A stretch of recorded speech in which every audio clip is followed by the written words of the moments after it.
व्योमातीतं निरञ्जनं नादबिन्दो कलातीतं तस्मै श्री गुरवे नमः। पूर्णमदं पूर्णमिदं पूर्णस्य पूर्णमुदच्यते पूर्णस्य पूर्णमादाय पूर्णमेवावशिष्यते।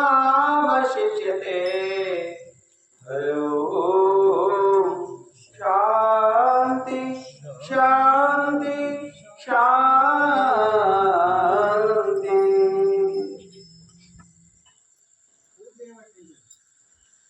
सृष्टिकर्ता विश्वदेवुడు సచ్చిదానంద పరిపూర్ణమైనటువంటి జగత్పిత సర్వశక్త విశ్వ చైతన్యాత్మకు స్మరించి విశ్వదేవుని విశ్వకర్తాడు పరమాత్మను తెలిపినటువంటి విశ్వగురు మానవత్వవాది భక్తి భండారి గురు బసవಣ್ణ గారికి మదిన స్మరించి అదేవిధంగా గురు పరంపరలో మహా పార్వతీ స్వస్వరూపిణి అగు గురు ఈశ్వరి మాతే మాణికేశ్వరి శబరి మాత మహాదేవి అమ్మ గురుమూర్తి శరణమూర్తులను భారతదేశపు సమస్త శరణులను స్మరించి విశేషంగా ఈరోజు బసవ విశ్వ జ్యోతి కార్యక్రమం అంటే కనుక ఈ యొక్క కార్యక్రమంలో సమస్త శరణమందులందరూ శశశ్యామలంగా నిశ్చల హృదయంతో విశేషంగా కార్యక్రమంలో భాగ్యశాలి అయి మీరంతా శశశ్యామలంగా ఈ యొక్క కార్యక్రమంలో భాగ్యశాలి అయి కూర్చున్నారు కనుక తనము మనస్సు మరియు మనిషి యొక్క వాక్ ఇవి మూడు అర్పించినట్లయితే ఇవి సంపూర్తిగా భగవంతుని యొక్క సమాజానికి ధర్మానికి అంకితమైనట్టు అది కాయాపాయమవుతుంది మన ధనమనవుతుంది. అందుకు కాబట్టి అలాంటి ఒక వాక్యం ప్రసాద వాక్యం అవుతుంది. అందుకు ఈ యొక్క మాంసపిండ శరీరాన్ని మంత్రపిండ అవుతుంది. మనస్సు అర్పించి ప్రార్థిస్తే అది ఘన మనసు అవుతుంది. అందుకు కాబట్టి మనసు లయించినట్లయితే మనకు సంపూర్తిగా ఎలాగవుతుంది అంటే దర్పణం లాగవుతుంది. దర్పణం అంటే అర్థం. అందుకు तेरा मन दर्पण कहलाई, तेरा मन दर्पण कहलाई। मन ही ईश्वर, मन ही देवता, मन से बड़ा नहीं जग में। అందుకు जो होने वाला है, जो आगे जो पीछे हम वर्तमान के ये जग में जो होने वाला है, जो दिखने वाला है, दिखाना मन है। उसलिए ये मन सबसे बड़ा वही ईश्वर है। वो मन दर्पण कहलाए, मन दर्पण कहलाए అనగా మనసు దర్పణం అద్దంలాగా తీసుకో. దర్పణం లాగా అద్దంలాగా అయితే ఆ మనసు అది ఏ ఈశ్వరుడు అవుతుంది. అది ఏ ముందుకు అయ్యేది, అయిపోయేది, ముందుకు జరిగే అనేటటువంటిది అన్ని కూడా ఆ ఒక మనసు ఈశ్వరులాగా దర్పణం అయితే అలాగా సమస్య అన్ని అయిపోయేది. మరియు అన్ని కర్మములను జరిగేటటువంటిది అన్ని కూడా గ్రహించగలిగేటటువంటి, తెలిపేటటువంటిది, తెలియలేని విషయంలో తెలిసేటటువంటిది తెలుపగలుగుతుంది. మన మనసు అనేది దర్పణం అయితే, అది అర్థంలాగా అయితే ఈ విధంగా ఉంటుంది. అందుకు కాబట్టి ఆ యొక్క మనసు కళ్ళు ఎన్ని ఉంటాయి అంటే 1000 కళ్ళు ఉంటాయి. మనసుకి ఎన్ని కళ్ళు ఉంటాయి? నేనాలో 1000 కళ్ళు ఉంటాయి. అందుకు ఆ మనస్సు మాట ఎప్పుడు దాగది, ఎప్పుడో అయినా అది ఆ మనసులో మనసు అనేటటువంటిది చెప్తుంది. అన్ని కూడా గ్రహించుకొని కాడు పెట్టుకుంటారు. అలాగా तेरा मन दर्पण कहेगा అంటే నీ మనసు దర్పణంలాగా అయితే ఎప్పుడు సంపూర్తిగా ప్రార్థన మరియు ధ్యానం జపం చేసుకో సందర్భంలో ఇదంతా మనసుకు లయం చేసేటువంటిది మూల కారణం. కనుక తను ఘనతునివా సేవ చేసి మనస్సు సంపూర్తిగా ప్రార్థన ధ్యానం చేసేటటువంటి విశేషంగా ఈ మనసు ఎలాంటిది ఎలా ఉంటుందన్నది గ్రహించగలుగుతాం. చూడప్ప ఎట్లా అంటే మనసు తత్వం ఎట్లుంటుందప్ప అంటే ఇది ఒక వృక్షం మీద కూర్చుండి తిరగాడేటటువంటి ఆ ఒక మృకటంలాగా మనసు అన్నమాట. మనసు అంటే మృకటంలాగా, మృకటం అంటే ఒక చిన్న కోటిలాగా అని. కానీ ఆ ఒక మనసు అనేటటువంటి కోటికి ఏం కావాలి అంటే అది విప్పిస్తుంటాం. ఇప్పించే సందర్భంలో అది మనం ఇచ్చినాక తీసుకుంటుంది. తీసుకున్న తర్వాత తింటా ఉంటుంది. కానీ అది ఎప్పుడు కూడా చాలలేదు. కనుక దానికి అడిగినది ఎలా ఇప్పించిన కొద్దీ ఈ చెట్టు నుంచి ఆ చెట్టుకు, ఆ చెట్టు నుంచి ఈ చెట్టుకు తిరుగుతా ఉంటుంది మృకటం అనే మనసు. ఆ ఒక మనస్సుకు ఎలాగా మనం అదుపులో తెచ్చుకోవాలి అంటే వాస్తవికంగా విశేషంగా ఈ మనసు ఒకటి కంట్రోల్ అయితే ఆ ఒక సంపూర్తి కర్మములన్నీ కంట్రోల్ అవుతాయి. ఆ మూల విశేషతయే గురువు ఒక సంస్కారము. మనసు కట్టడానికి జ్ఞానం అనే ముగుదాడేయాలి. ఎందుకు వినే ఎందుకు పన్ను తాడేస్తే వినని ఎందుకు ముద్దాడేస్తారు. ముగ్గుదాడ ముగ్గులో వచ్చి తాడు ముద్దాడేస్తారు. అట్లా ఈ మృకటం అనే మనసుకు జ్ఞానం అనే ముగుదాడేయాలి. అందుకు కాబట్టి హృదయం అనే సేన చేసి మనసు నాగాలి గట్టి, శ్వాసకోశం అనే 2 ఎడ్లు గట్టి, జ్ఞానోదయం అనే పన్ను తాడేసి నిర్మలమనే గుంటు కొట్టండయ్యా, నిర్మలమనే గుంటు కొట్టండయ్యా. హృదయం అనే శ్రీలోన అజ్ఞానం అనే గర్భ పెరిగి విశేషంగా మతమచ్చరము అనే ముళ్ళ కంపను నరికి చేరు మృదుగా చేసి విశేషంగా గురువు అనే ఎత్తు వేసి లింగం అనేటటువంటి ఆటవుతుంది. కనుక విశేషంగా ఆచార విచారం అనేటటువంటి పూత వస్తుంది. పంచేంద్రియాలు అనేటటువంటి మంచం వేసి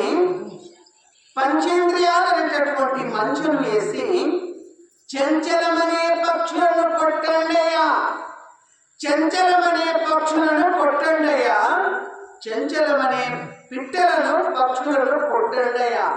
హృదయం అనే చేను చేసి మనసు నాగాలి గట్టి, శ్వాస ఓష ఓహో సోం అనే 2 ఎడ్లు గట్టి, కనుక దానికి జ్ఞానోదయం అని పన్ను తాడేసి నిర్మలమనే గుంటు కొట్టండయ్యా, నిర్మలమనే గుంటు కొట్టండయ్యా. పిదప ఆ పంచేంద్రియాలని మంచి చేసి విశేషంగా వెన్నై పాలలో నిండి అన్ని శ్రీధాన్యాలు కొడినప్పుడు వాస్తవికంగా పంచేంద్రియాలని మంచిగా వేసి చేనులో చంచలమనే పక్షులను కొట్టింది. రాత్రి పగలనే ఉదయ సమానమనే రాత్రి పగలనే 2 మధ్యలో అడ్డ చేసి కొలిచే అడ్డ చేసి ఆయుష్ అనే రాశి కొలుచుచుండే. మన వయస్సు ఆయుష్ అనే రాశి కొలుచుచుండే. మన స్వామి కూడల సంగమ విశ్వకర్త, విశ్వభోక్త, కర్త, పరిపాలక, సృష్టికర్త, లయకారక అగు పరబ్రహ్మ పరమశివ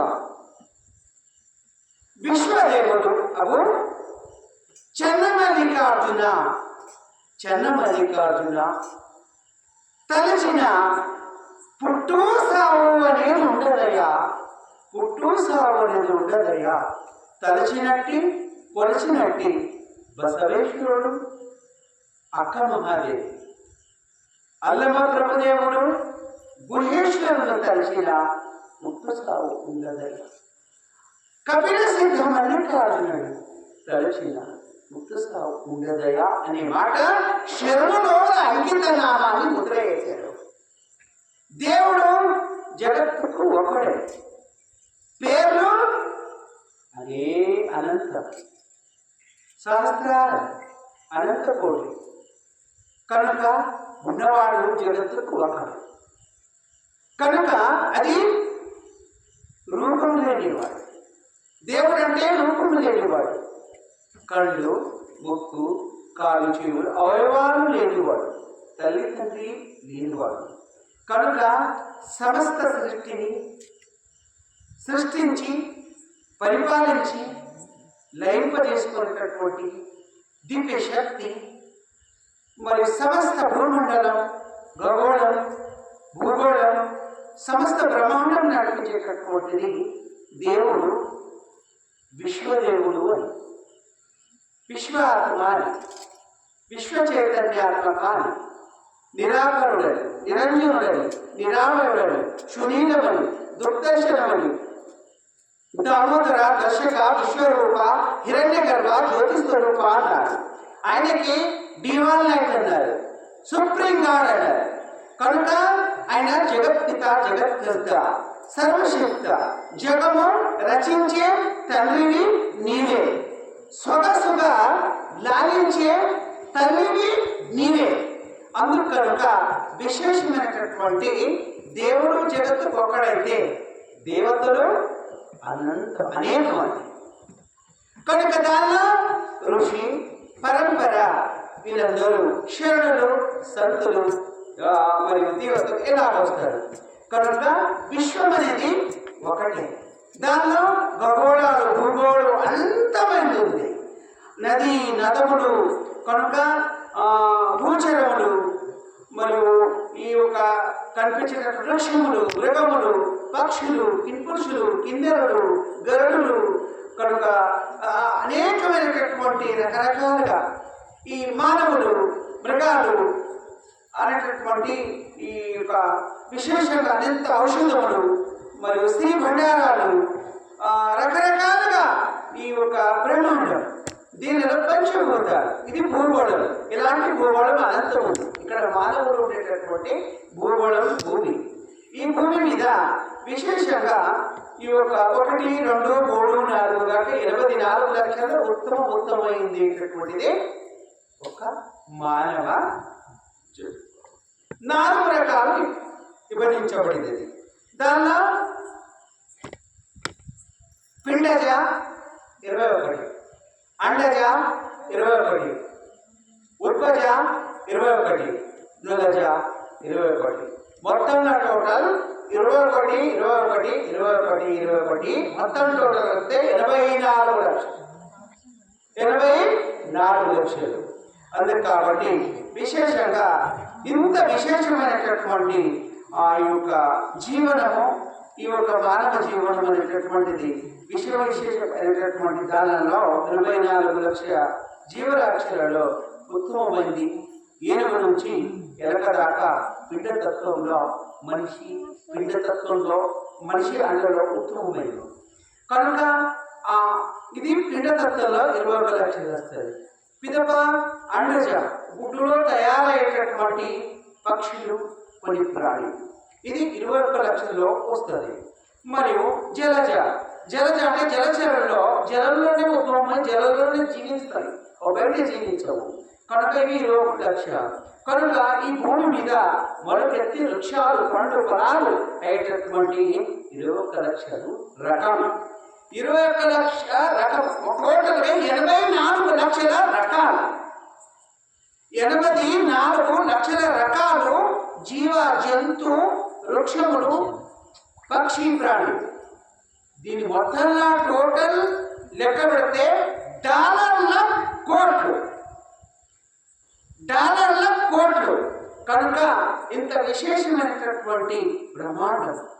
దీనిలో పంచభూతాలు భూతత్వము, జలతత్వము, వాయుతత్వము, అగ్నితత్వము, ఆకాశం.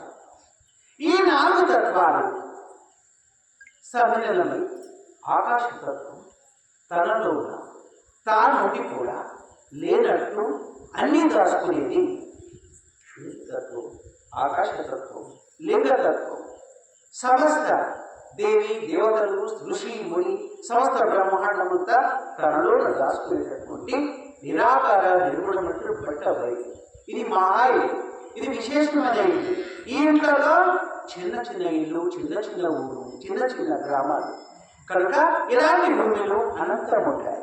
కనుక విశేషంగా ఈ మానవ జన్మకు వచ్చినందుకు ఏమంటే ఈ బ్రహ్మాండంలో ఏముంటుంది?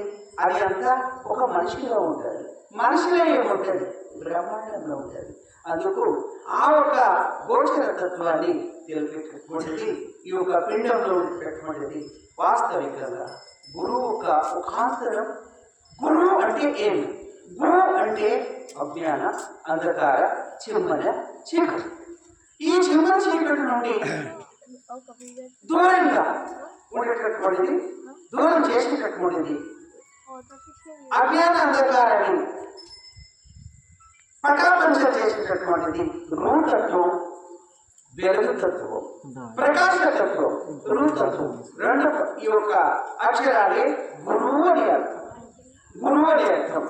కనుక గురువు చూపించేది కనిపించేదన్నా చాటి చెప్పినది ఒకటి.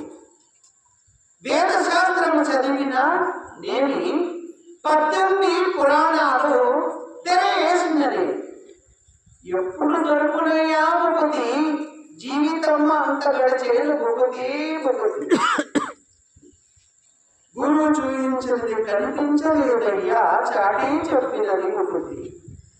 కనుక ఇంత విశేషంగా గురుతత్వ సారాంశాన్ని, పరమాత్మతత్వ అనేటటువంటిది తల్లి లాంటిది అయితే గురు తల్లిదండ్రులు. అందుకు కాబట్టి విశేషంగా ఈ యొక్క తత్వం ఏమంటే, ఏ పరమాత్మ మీ ఇంటి కొడుకు అనిపించమయ్యా, నీ ఇంటి కొడుకు అయ్యా, నీ ఇంటి బిడ్డనయ్యా. ఈ అందరికీ కూడా నా భావంలో అందరికీ నీ ఇంటి కొడుకు, నీ ఇంటి బిడ్డనే అని అనిపించుమయ్యా. కూడల సంగమదేవ అని బస్తవేశ్వరుడు అన్నాడు. ఆయన వచ్చిన పద్య, ఆయన ఒక అమృత వచనంలో ఏమన్నాడంటే, కూడల సంగమదేవ మీ ఇంటి కొడుకునయ్యా. అంటే ఇంటి కొడుకుంటే మహా ఇంటి కొడుకుంటే ఈ బ్రహ్మాండమైన నీళ్ళు, ఈ విశ్వం నీళ్ళు. అందుకు వీరందరూ నీ ఇంటి కొడుకు అనిపించమయ్యా, నన్ను నీ ఇంటి బిడ్డలు అనిపించమయ్యా. వీరెవరు వీరెవరు వీరెవరు అనిపించకయ్యా. వీరందరూ వీరందరూ వీరందరూ మావారు అనిపించమయ్యా. అప్పుడు అలాగనిపిస్తే మీ ఇంటి కొడుకు అనిపించుమయ్యా అనేటటువంటి భావన నాకు అన్నాడు పరమ. అంత విశేషతత్వమైనటువంటి విశ్వతత్వం అనేటటువంటి విశ్వ కుటుంబమును సాధించినటువంటి గుణధర్మం భక్తి బండారి బసవన్నకు ఆ గుణతత్వం అందరూ అలవర్చుకున్నారని విశ్వ కుటుంబీ అనేటటువంటి బిరుదునామం భక్తి బండారి బసవన్న గారికి. కరుణామయుడని, భక్తి బండారి అని, దీనదళితోద్ధారకుడని. అందుకు విశ్వంకు సమస్త విశ్వ కుటుంబంగా ఒక్కసారి సంకల్పం చేసుకొని అందరూ సమతా దృష్టితో చూసి విశ్వ కుటుంబిగా పిలువబడింది. విశ్వకుడు మహాత్మగా అనేటటువంటి పేరు బిరుదునామం పొంది భ్రష్టపడ్డాడు. అదేవిధంగా ఇంకొక విశేషత వస్తుంది. బసవేశ్వరుడు కన్నా పూర్వం ఏమది అంటే గుణధర్మం ఈ సృష్టిలో పిదప కరుణామూర్తి పరమాత్మని కారుణ్య కిరణాన్ని ఈ భూమి మీద సమస్త సృష్టి ఆరంభమైనాక సమస్త జీవ జంతువులని తయారు చేసినాక మానవుని యొక్క తయారైనాక కొన్ని దినములు యుగాలు గడిచిన తర్వాత శశిశ్యామలంగా నడుస్తారు. పిదప అనాచారము స్వార్థం ఉద్భవం అవుతుంది. అప్పుడు ధర్మం క్షీణించినప్పుడు కారుణ్య కిరణాన్ని భూమికి ఒక దివ్యాత్మలో పంపుతాడు పరమాత్మ. అందుకు కాబట్టి అలాంటి స్వరూప నిర్ణయాలు ఈ సృష్టిని రచింప చేయడానికి చూడడానికి రచయిత కర్తగా కనుక కొన్ని వస్తువులు కొన్ని రూపాలు అనేటటువంటి నమూనా స్వరూపాలు చేయడానికి దీనికి బిరుదునామాలు పెట్టింది. గురువు, లింగ, జంగమ. పిదప బ్రహ్మ, విష్ణు, మహేశ్వర.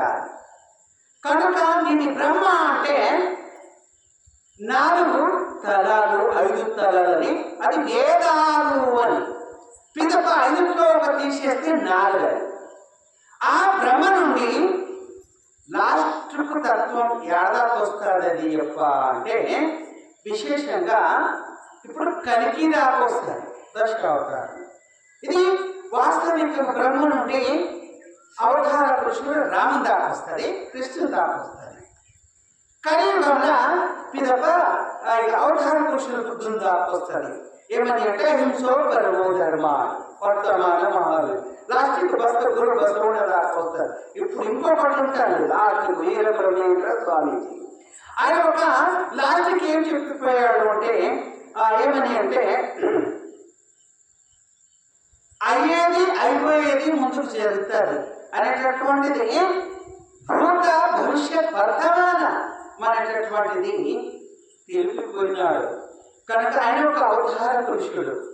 కనుక పిదప ముందుకు వచ్చేది ఏమి అంటే ఇంకొక అవతార పురుషుడు రాబోయేటోడు.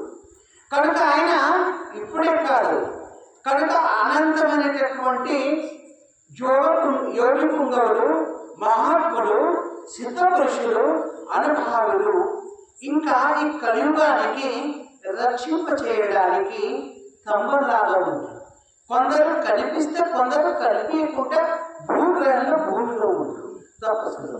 ఇంకా ముందుకు ఒకడు అవతార పురుషుడు రాబోయేటుడు. ఆయన వీరభోగ వసంతరాయలు. వీరభోగ వసంతరాయలు కలిక అవతారుడు. ఆయన రావడానికి ఇంకా టైం ఉంది. కనుక ఆయన వచ్చే సందర్భంలో జాతి, మతం, పంతం, కులాలు, మతాలు కలిసిపోతారు. అప్పుడు అందరూ ఏకంగా ఒకే గిన్నెలో తింటారు, ఒకే ఇంట్లో ఉంటారు. ఆ సందర్భం అనంతంగా ఈ యొక్క భూమండలం మీద అగ్ని వర్షాలు కురుస్తాయి, భూకంపాలు అవుతాయి. అప్పుడు నదీ నదములన్నీ పొంగుతాయి, జలప్రయాలు అవుతాయి. ఆ సందర్భంలో వారిని వీరని తేడు ఉంటుంది. అందరూ తలదాచుకుంటే చాలని ఎక్కడో ఒక చోటుకు అందరూ కలిసి ఉంటారు. ఆ సందర్భంలో భక్తి దొరికితే చాలంటారు, అప్పుడు తలదాచుకుంటే చాలంటారు. కుల, మత, పంత, పంగడము ఏమి ఉండదు. ఆ సందర్భంలో 7 ఆమడకు ఒక దీపం ఉంటుంది. ఆ ఒక ప్రళయంలో మడిసిపోతారు. అందుకు ఇది ఒక జల్లడ.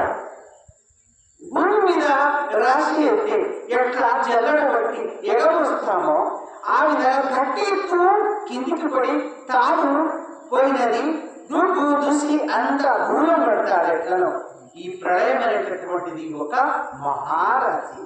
కనుక మొదటి సత్యయుగం కోసం ఆ పరమాత్ముడు అలాంటి ఒక 7 ఆకులకు ఒక దీపం ఉంటుంది. అంటే ఒక్క మనిషి ఉంటాడు అని అర్థం.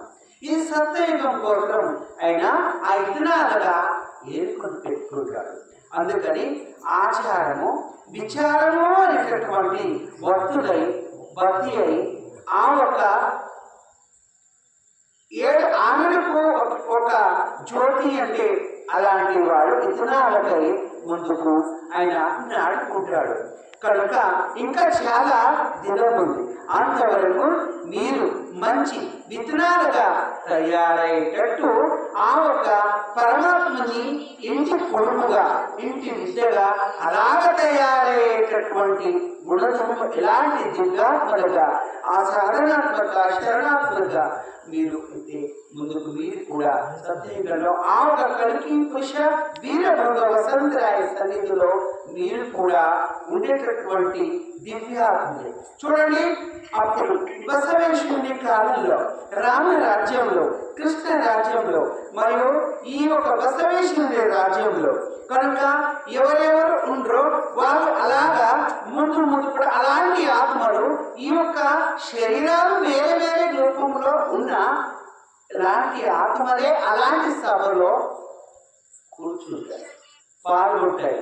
అందుకనుక విశేషంగా ఈ యొక్క దివ్యమైనటువంటి భవ్యమైనటువంటి జన్మ వృధా చేసుకోకుండా జన్మధన్యం చేసుకోవాలి.